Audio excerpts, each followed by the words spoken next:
Assalamualaikum warahmatullahi wabarakatuh. Baik, kami dari kelompok 4 akan mempresentasikan mengenai konsep dasar responsibility accounting, konsep responsibility reporting, dan konsep flexible budget. Saya Vina Oliviana dan kedua rekan saya, Ayu Fauziah Atikoh dan Irsyad Nurfaiz. Untuk responsibility accounting akan dijelaskan oleh rekan saya, Ayu Fauziah Atikoh. Baik, terima kasih Vina. Akan saya jelaskan sebelumnya, perkenalkan nama saya Fauziah Atikoh. Oke, responsibility accounting. Responsibility accounting adalah sistem yang meliputi perencanaan, pengukuran, evaluasi, informatika, atau laporan akuntansi dalam suatu organisasi yang terdiri dari beberapa pusat pertanggungjawaban, di mana tiap pusat pertanggungjawaban ini dipimpin oleh seorang manajer. Oke, untuk tujuannya ini, yang pertama mengelola, mencatat, meringkas, dan menghubungkan langsung dengan orang yang bertanggung jawab atau bisa disebut seorang manajernya. Oke, untuk responsibility center, istilah ini untuk dipusatkan pertanggungjawaban untuk menunjukkan unit organisasi yang dikelola oleh seorang manajer yang bertanggung jawab. Diklasifikasikan dalam 4, yang pertama adalah cost center atau pusat biaya, yang kedua adalah revenue center atau pusat pendapatan, yang ketiga adalah profit center atau pusat laba, dan yang keempat adalah investment center atau pusat investasi. Oke, di sini ada contoh ilustrasinya. Akan saya bacakan. Maintenance Department melakukan pemeliharaan departemen dengan total maintenance hours budget selama 2.500 jam dengan actual hours selama 2.000 jam, actual cost yang terjadi sebesar $125.000, sedangkan budget fixed cost-nya sebesar $75.000 dan budget variable cost sebesar $10 per jam.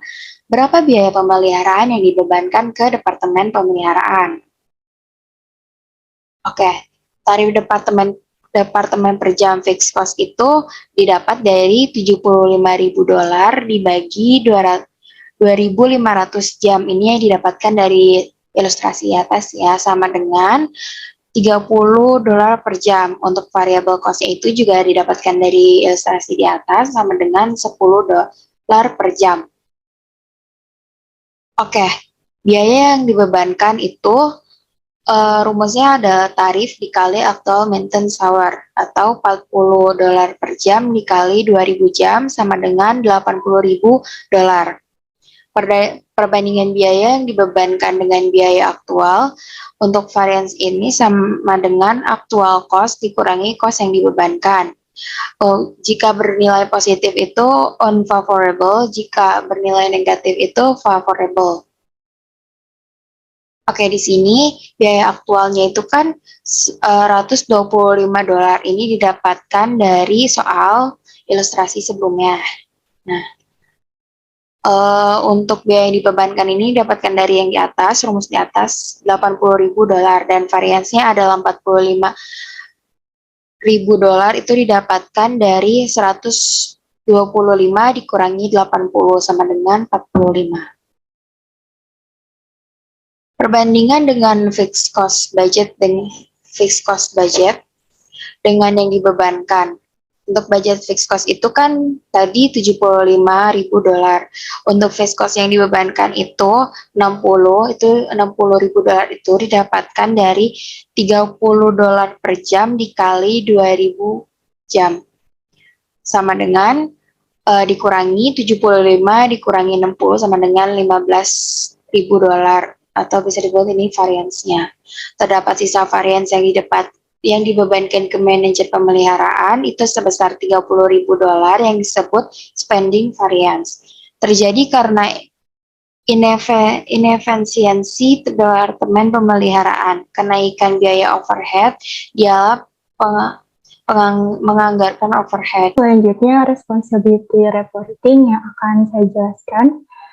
Responsibility reporting adalah sebuah program yang mencakup sebuah manajemen operasi di mana divisi akuntansi, cost atau budget menyediakan bantuan teknis dalam bentuk laporan mengenai secara periodik. Dan responsibility reporting juga merupakan fase pelaporan dari responsibility accounting. Memiliki tujuan yaitu melakukan pengendalian biaya atau control cost.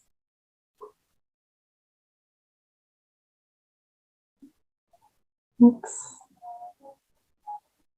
Tujuan dari responsibility reporting lainnya yaitu untuk memotivasi organisasi atau orang di dalam sebuah perusahaan supaya memberikan performa terbaik, supaya dalam perusahaan dapat mencapai efisiensi terhadap gangguan penggunaan sumber daya.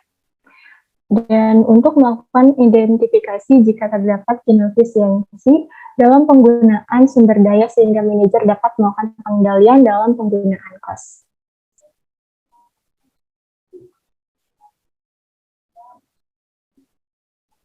Selanjutnya, fundamental karakter of responsibility report. Yang pertama, laporan seharusnya sesuai dengan struktur jabatan masing-masing organisasi. Misalnya untuk top manajemen, maka laporan yang disampaikan merupakan plan views atas perusahaan. Kemudian laporan juga seharusnya membandingkan antara kejadian aktual yang terjadi dengan anggaran yang telah disusun, sehingga bisa dilakukan evaluasi atas keduanya. Selanjutnya, laporan juga seharusnya bersifat konsisten dalam format dan isi setiap kali diterbitkan. Laporan seharusnya bersifat analitis sehingga dapat dilakukan pemahaman atau penelitian lebih mendalam oleh akuntan lainnya, guna untuk membuat keputusan selanjutnya. Kemudian laporan juga harus tepat waktu, laporan harus mudah dipahami, laporan seharusnya juga ringkas namun tidak menghilangkan unsur detailnya. Laporan seharusnya diterbitkan secara teratur untuk meningkatkan kegunaannya, dan laporan untuk manajemen operasi seharusnya dilaporkan dalam unit fisik, bukan dalam kurs mata uang, untuk dapat menjadikan inefisiensi dalam melakukan tugas manajemen operasi. Selanjutnya, konsep fleksibel budget yang akan dijelaskan oleh rekan saya, Irsyad. Oke, fleksibel budget. Fleksibel budget adalah anggaran yang menyesuaikan atau menyesuaikan dengan perubahan volume atau aktivitas. Fleksibel budget lebih canggih dan bermanfaat daripada anggaran statis. Untuk biaya yang bervariasi dengan volume dan atau aktivitas, anggaran fleksibel akan fleksibel karena anggaran akan mencakup tingkat variabel per unit kegiatan alih-alih satu jumlah total tetap. Lebih mudahnya, anggaran fleksibel adalah alat yang lebih berguna ketika mengukur efisien manajer. Tujuan dan fungsi fleksibel. Tujuan dari fleksibel budget yaitu dapat digunakan setelah periode akuntansi untuk mengevaluasi area yang berhasil dan area yang tidak berhasil pada kinerja periode terakhir. Fleksibel budget ini juga menghitung berbagai tingkatan pengeluaran untuk biaya variabel. Tingkat ini bervariasi tergantung pada perubahan pendapatan. Selanjutnya, anggaran variasi tergantung pada tingkat aktivitas yang dialami perusahaan.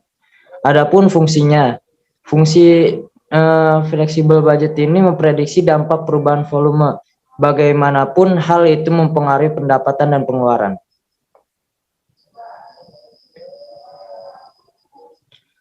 Karakteristik anggaran fleksibel yaitu ditunjukkan ke arah aktivitas keseluruhan yang berada dalam range relevan daripada hanya ditunjukkan ke arah satu tingkat aktivitas. Memiliki sifat dinamis daripada statis, anggaran fleksibel dapat disesuaikan dengan tingkat aktivitas apapun yang berada dalam range relevan sekalipun periode sudah berlalu.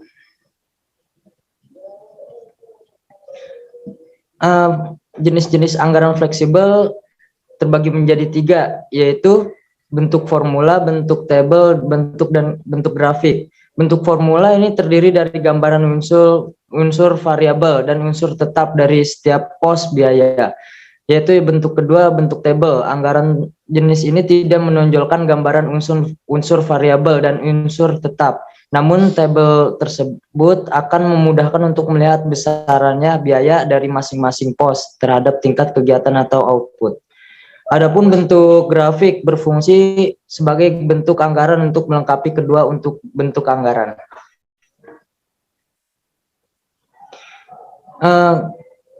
Kita contohkan, misalkan manajemen itu mengetahui biaya produksi 1000 kaos. 1.200 kaos dan 1.400 kaos. Untuk menghitung biaya yang diharapkan untuk berbagai tingkat output ini, kita perlu mengetahui pola perilaku biaya setiap item dan dalam anggaran. Artinya kita perlu tahu biaya variabel per unit dan biaya tetap. Untuk periode tertentu dari jadwal 6, kami tahu biaya variabel untuk bahan langsung $4 per kaos, tenaga kerja langsung $1,20 per kaos, dan overhead variabel $0,60 per kaos. Untuk menambah detail anggaran fleksibel, mari kita asumsikan bahwa ini adalah biaya variabel per unit. Untuk persediaan $0,45 dan daya $0,15. Dua jumlah overhead variabel individu dan berjumlah $0,60.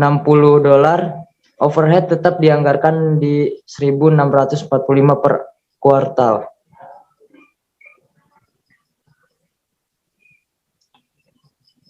Di sini ada ilustrasinya yang dari yang atas, flexible production budget.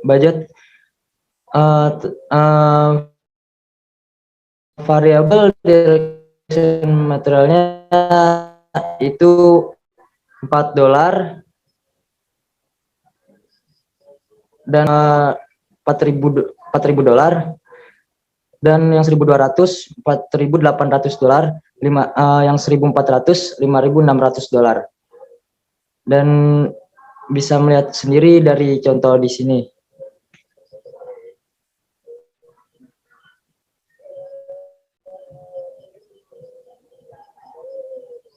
Lanjut ayo. Laporan kinerja aktual versus fleksibel. Anggaran fleksibel adalah alat kontrol yang kuat karena memungkinkan manajemen hitung berapa biaya yang seharusnya untuk tingkat output yang sebenarnya terjadi. Exhibit 8-7 mengungkapkan beberapa biaya yang seharusnya untuk tingkat aktivitas aktual 1.200 unit. Sekarang dapat disediakan manajemen dengan laporan kinerja yang bermanfaat, yang membandingkan biaya aktual dan yang dianggarkan untuk tingkat aktivitas aktual. Ini adalah tipe kedua dari anggaran fleksibel, dan laporan ini diberikan dalam Exhibit 8/8. Ini laporan kinerja aktual versus fleksibelnya yang tadi di atas ya. Lanjut ayo. Penganggaran fleksibel aktivitas.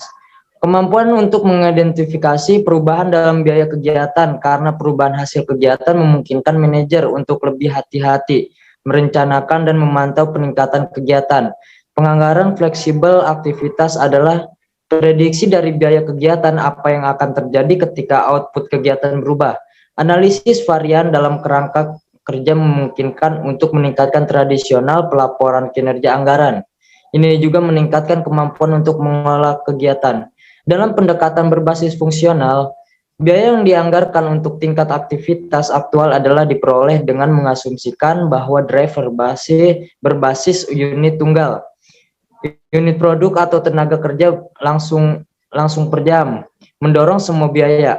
Formula biaya dikembangkan untuk setiap item biaya sebagai fungsi unit yang diproduksi atau jam kerja langsung.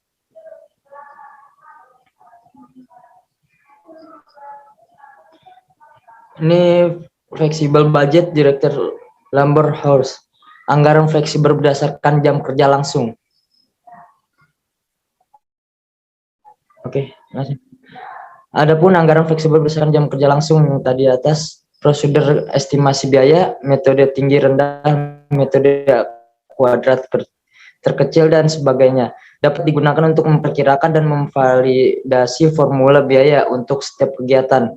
Pada prinsipnya, komponen biaya variabel untuk setiap kegiatan harus sesuai sumber daya diperoleh sesuai kebutuhan, sumber daya fleksibel, dan komponen biaya tetap harus sesuai dengan sumber daya yang diperoleh sebelum penggunaan. Pendekatan multiformula ini memungkinkan manajer untuk memprediksi dengan lebih akurat apa yang seharusnya biaya untuk berbagai tingkat penggunaan kegiatan, sebagaimana diukur dalam kegiatan ukuran output.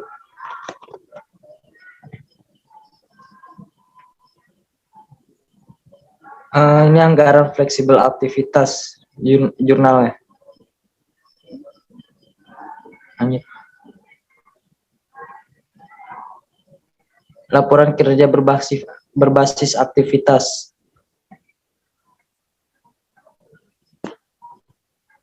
Baik, Vina.